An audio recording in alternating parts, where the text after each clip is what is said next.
Hello दोस्तों, आप सबका स्वागत है मेरे चैनल पे। दोस्तों आज हम बात करेंगे डाटा मैट्रिक्स ग्लोबल सर्विसेज के बारे में। दोस्तों इससे पहले कि हम इस वीडियो में आगे बढ़े, मैं चाहूंगा मेरे चैनल को सब्सक्राइब करें और बेल बटन को हिट करें, जिससे मेरे आने वाले वीडियोस के बारे में आपको अपडेट मिलती रहे। दोस्तों मैं एक एनएसएम सर्टिफाइड रिसर्च एनालिस्ट हूं, जो कि सेबी का ही एक पार्ट है। ये वीडियो एजुकेशन पर्पज के लिए, किसी भी तरीके की इन्वेस्टमेंट अपॉर्चुनिटी ये मैं आपको नहीं बता रहा हूँ। दोस्तों चलिए आगे बढ़ते हैं। दोस्तों डेटा मैट्रिक्स के बारे में अगर हम बात करें दोस्तों, ये एक आईटी कंपनी है और बेसिकली जो अगर हम इसके प्रोडक्ट पोर्टफोलियो के बारे में बात करें तो true cap, true bot, IPM, true BI, true AI, true fair इसके मेन प्रोडक्ट्स हैं। दोस्तों अगर हम इस कंपनी के बारे में बात करें सबसे पहले, तो ये दोस्तों एक तरीके की ये कंपनी बेसिकली जो मेन कैटेगरीज में जिसमें ये कंपनी काम करती है वो है डेटा एनालिटिक्स, इंजीनियरिंग सर्विसेज और एआई टेक्नोलॉजी। दोस्तों अगर हम इसके प्रोडक्ट्स के बारे में बात करें तो ट्रू कैप प्लस ये एक तरीके का AI technology document processing solution है। इसके अलावा ट्रूबॉट में, जैसे आपने चैट जीपीटी के बारे में सुना होगा दोस्तों, तो ये उसी तरीके का ये ऑटोमेशन वर्क पे काम करने वाला सॉफ्टवेयर बनाते हैं। इसके अलावा आईपीएम जो कि वेब बेस्ड वर्कफ्लो सिस्टम देता है, true BI visual analytics solution provide करता है, ट्रू फेयर दोस्तों ये थोड़ा सा आप इस पे ध्यान दीजिएगा। तो आपने जैसे मेट्रो स्टेशन पे दोस्तों ऑटोमेटेड ऑटोमेटेड फेयर सिस्टम देखा होगा, तो ये बेसिकली यही कंपनी लगा रही है। आपने जो मेट्रो स्टेशन पे जो भी आप ये स्कैन करके आपका जो ऑटो मोड में पैसा डेबिट हो जाता है, ये सारा इसी कंपनी के थ्रू हो रहा है। तो बेसिकली ये प्रोडक्ट काफी अच्छा है और ये जैसे जैसे मेट्रो स्टेशन बढ़ते जाएंगे तो इस कंपनी के रेवेन्यू में इसका डायरेक्ट इम्पैक्ट आएगा। यानी स्मार्ट सिटीज में जैसे जैसे एक्सपेंशन होगा, काफी मेजर हेडरूम है इस कैटेगरी में इनके ग्रो करने के लिए। इसके अलावा कंपनी दोस्तों ट्रू एआई में है, तो आपको पता ही है कि इस टाइम ट्रू हर बिजनेस में एआई का काफी अच्छा काफी अच्छा ग्रोथ पैटर्न हो रहा है।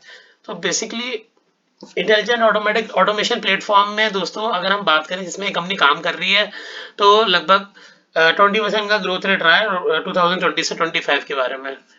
और दोस्तों अगर हम रेवेन्यू ब्रेकअप देखते हैं इस कंपनी का, तो 20% का 41% कंपनी का रेवेन्यू आता है डिजिटल ऑपरेशन से, 16% डिजिटल एक्सपीरियंस से और 43% कंपनी का आता है डिजिटल टेक्नोलॉजी से। अगर हम इंडस्ट्री वाइज देखें दोस्तों, तो बैंकिंग मेजरली बिजनेस आता है 24%, एजुकेशन से 22% और बाकी बिजनेस इनका tech, non profit and government non government NGO से और मैन्युफैक्चरिंग, इंफ्रा और लॉजिस्टिक्स से आता है।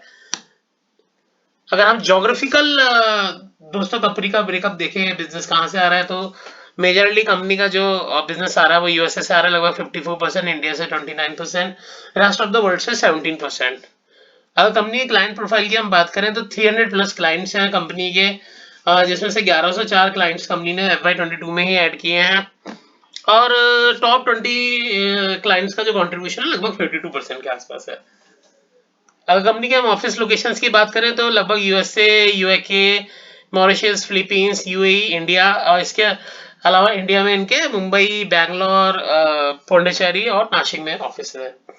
कंपनी ने सिग्नेस करके अपनी एक सब्सिडी को सोल्ड आउट किया है, जिससे इनको 183 करोड़ का कैश आया है। इस फाइनेंशियल ईयर के एंड होने के बाद कंपनी की बुक्स पे लगभग 500 करोड़ का कैश पड़ा है। काफी कैश रिच कंपनी है। करीबन 2450 की मार्केट कैपिटल के अगेंस्ट लगभग 500 करोड़ का कंपनी पे कैश ही है। अगर दोस्तों हम कंपनी के ऑर्डर पाइपलाइन की बात करें, काफी स्ट्रॉन्ग पाइपलाइन है। कंपनी ने जो गाइडेंस दिया है उसके हिसाब से भी 14 से 15% का कंपनी का रेवेन्यू गाइडेंस है FY23-24 और लगभग 16 to 17% का कंपनी का मार्जिन गाइडेंस है। कंपनी एआई की फील्ड में काफी सिग्निफिकेंट ग्रोथ करने के बारे में अपनी गाइडेंस देती है। दोस्तों अगर हम राहुल करंडिया जी जो कंपनी के डायरेक्टर हैं, उनका इंटरव्यू आज ही आया है सीएनबीसी पे, उससे हम जानने की कोशिश करते हैं कि उनका कंपनी के बारे में क्या फ्यूचर प्लान्स हैं। More than 21% odd. My question to you is, what kind of a revenue growth can you guide for in FY24 and also guide us with the margin band?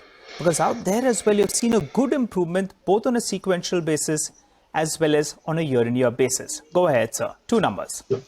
Yeah, on the revenue front, given the headwinds that the industry is potentially facing, I expect that we should be in the 14 to 15% growth next year as well. On the margin front, we will certainly maintain the margin. We are, of course, working hard on improving it. So we will certainly maintain it, if not improve it, in about the 1% range next year. What do And you this year mean? we're looking at about 16.6, so we're looking at about 16 to 17.5 for next year. All right, 16 to 17.5% for the entire year. So इसके अलावा जो राहुल गणेश जी ने बोला है कि वो basically एक inorganic growth के बारे में भी देख रहे हैं, कंपनी टेक ओवर के बारे में देख रहे हैं। कंपनी की बुक्स पे लगभग 500 करोड़ का दोस्तों जैसे कि कैश पड़ा है, जैसे मैंने आपको बताया था। तो कंपनी लगभग 400 करोड़ के करीब इसको स्पेंड करके कंपनी खरीदने के बारे में सोच रही है। तो उसका रेवेन्यू मार्जिन एक्सपेंशन और प्रॉफिटेबिलिटी भी कंपनी के रेवेन्यू में कमिंग ईयर में एक्सपेक्टेड है।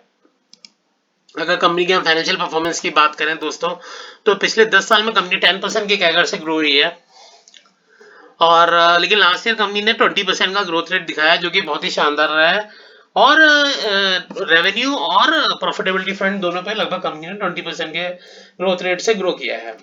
तो अगर हम कंपनी के वैल्यूएशन मैट्रिक्स पे जाते हैं दोस्तों, तो सिर्फ 13 के पीई पे कंपनी स्टॉक मिल रहा है। 30% से ज्यादा ये 2 दिन में स्टॉक चल चुका है इसके बाद भी, यानी कि वैल्यूएशन फ्रंट पे कंपनी अभी भी काफी अट्रैक्टिव लग रही है हमें दोस्तों।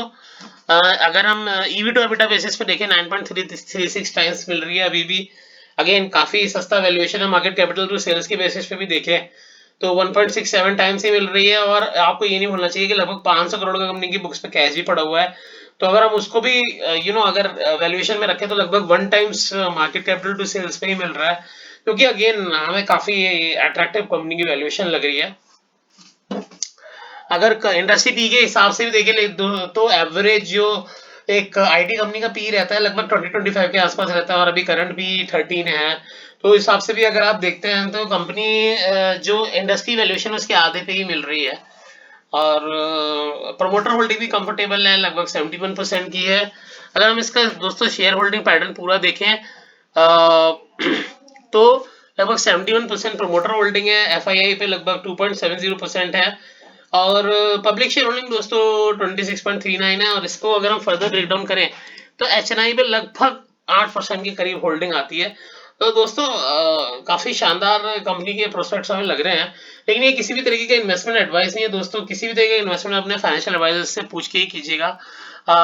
दोस्तों मैं चाहूंगा कि आप मेरे चैनल को सब्सक्राइब करें, जिससे मेरे आने वाले वीडियोस के बारे में आपको रेगुलर अपडेट भी मिलती रहे। दोस्तों हमारा एक ही मकसद है कि किसी तरीके से हम स्टॉक मार्केट की अवेयरनेस को मैक्सिमम लोगों तक पहुंचाएं। और जय हिंद दोस्तों।